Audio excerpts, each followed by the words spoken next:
In this presentation, we will turn on class tracking within QuickBooks Desktop, QuickBooks Pro. Here we are in our QuickBooks practice problem. We currently have the open windows open. You can open the open windows by going to the view dropdown and selecting the open windows list. We're now going to be turning on the class tracking. In order to turn on class tracking, we're going to go to the edit tab up top. We'll then go down to the preferences. Then we'll set up the classes, by the way, so you'll get to see what we're going to do with these classes. So we're going to go to preferences tab. Then we're going to be up in the accounting section. So you want to make sure you are on the accounting tab. Then we're going to go to the company preferences. Within the company preferences, we're going to go to use class tracking for transactions. We'll turn on using class tracking for transactions right here. Prompt to assign classes. We'll keep that on because that's basically a good default usually, meaning we want to basically assign a class to pretty much every transaction, and it'll prompt us to do that if we don't do it. So we're going to keep it there, and we're going to say okay. We have now turned on the classes, which is nice. Now we're going to be setting up our classes. So if we go to the lists drop down up top, we're going to go to the lists. We're going to go to the new thing that has been set up now, which is the class list. So we're now going to go into the class list. And here's going to be our class list. It's empty. So it's an empty class list. Now we're going to set up our classes. Now our major two sections that we're going to want to set up are going to be that we're going to have unrestricted and restricted items. And our goal in that is to set it up similar to what we're going to see on our practice problem. So if I go back to our practice problem in Excel, what we're trying to get basically an income statement which is going to look something like this. It's going to give us similar information, and you'll note as we go back to our objective here, we've got a lot of information in the trial balance that we had to show linearly. Then we had the income statement, that the income statement or the statement of activities, the income statement type of account, and I'll repeat that multiple times. So if I say income statement, I mean the statement of activities here, and they're going to have the without donor restrictions and with the restrictions. So those are the major two categories. We would like to manipulate our income statement to look like that. Also recognize that the income statement we show here is broken out by the use, not by the expense, the natural functions of the expenses, but by what they are used for. In other words, not by nature, but by the function. So also, if we had something set up like this, then we would also need to break out a worksheet that's going to give it by the natural expenses information as well, breaking out that information by what we would typically think of expense categories, the natural expense categories, rent, salaries, telephone, and so on and so forth. So what we're going to set up right now is we're going to go up top, and we're setting up the major two categories here, which is going to be with and without restriction. I'm going to call it restricted and unrestricted.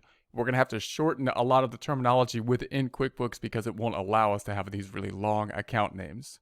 Back to QuickBooks then. So within QuickBooks, I'm going to set up our two major classes, and those are going to be the restricted and unrestricted. So we're going to go to the classes drop down, which is on the bottom, which if you actually select it, is actually a classes rise up. It's a classes rise up. And then we're going to go to the new item here. And then we're going to say the first class we're going to have is going to say, I'm going to say unrestricted. Unrestricted first class. I'm going to say okay.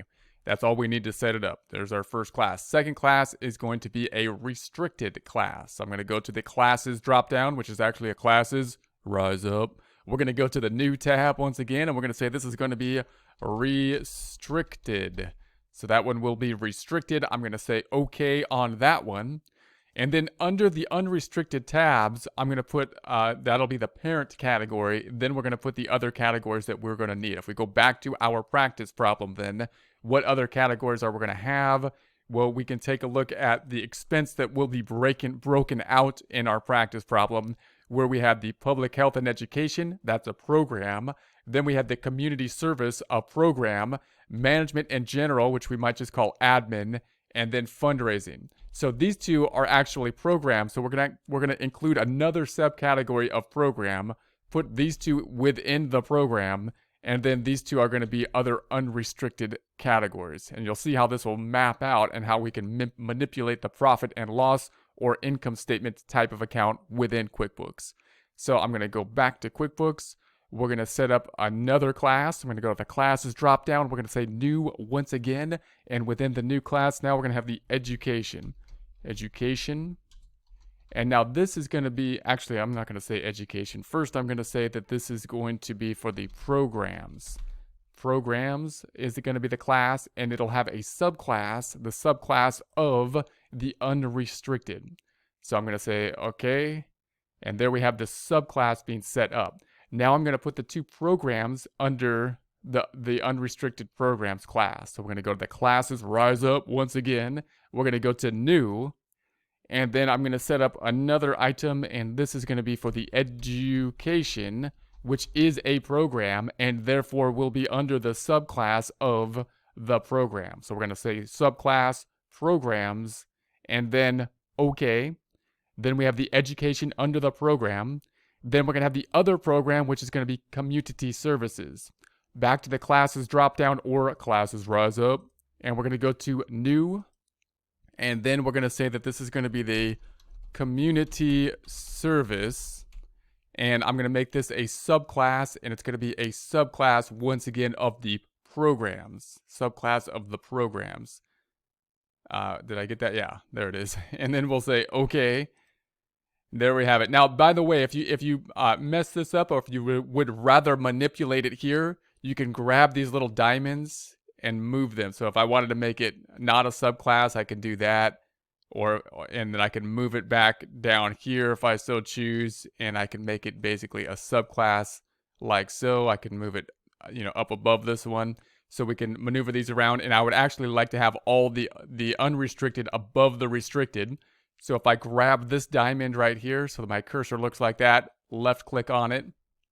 That looked funny. So and then drag it up, then I can put that one on top. And what that's going to do is it's going to read on the profit and loss by class from left to right. And so I'd like to mirror what we have here on the Excel sheet, which is going to have the without donations and then the with donations. So unrestricted and then the restrictions, without donor restrictions, with donor restrictions.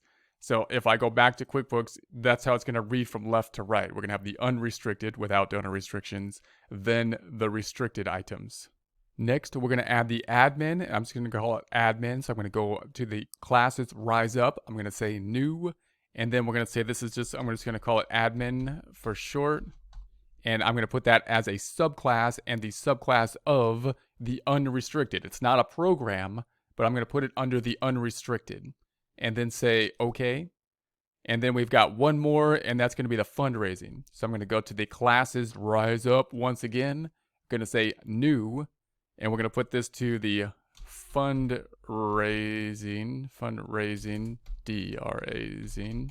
Okay, it's going to be a subclass, and it's going to be a subclass of the restricted items, a restricted subclass, and then I'm going to say okay. So there we have that. Now, I'd like to have the programs, the first items under the unrestricted one. So I'm going to drag the programs. I'm going to put my cursor on that diamond. I'm going to drag it up to be right underneath the program. So we got the unrestricted, the programs, then the fundraising and admin as subclasses of the unrestricted, and then the restricted items. Now we could add a little bit more detail if we so choose, putting the percentages. Percentages for the public health, percentages for community, and this is going to be what I call admin and the fundraising. So we could do that. Let's go ahead and do that. So we're going to say that the health and education, if we go into the education item here, I'm going to double click on it, and I'm going to put just on the end of it 40%. Just add it to the name, and that might give us an indication as we start to allocate these out a little bit more easily how we should do that allocation. So I'm going to say okay, and then the rest are going to be 20% for community service, the admin, and the fundraising. So I'm going to say community service. I'm going to double click on that, and I'm just going to put at the end of that 20%. 20% there. I'm going to say okay. Then we'll go to the fundraising, double clicking on that, go into the end of it. This is going to be 20% as well, 20% on the fundraising, okay. Then we'll go to the admin, double clicking on that, go into the end of it. We're going to say this is 20%. So 20% there on the admin and okay. So there we have it. So we got the 20, 20, 20, and the 40 for the 100%. Now, this will make more sense as we start to enter data, of course, and then we see what we look at. The profit and loss by class will be the major report that we will be running, which can be found in the reports dropdown, the company and financials. And then you want to take a look at that profit and loss by class. And obviously, there's no data in it so far, but we will see it. And once we do, we'll be able to see it broken out in a beautiful fashion from left to right. And we'll be able to collapse some of the columns too, so that we can basically manipulate it to look something like what we see here in our reports in Excel for the statement of activities.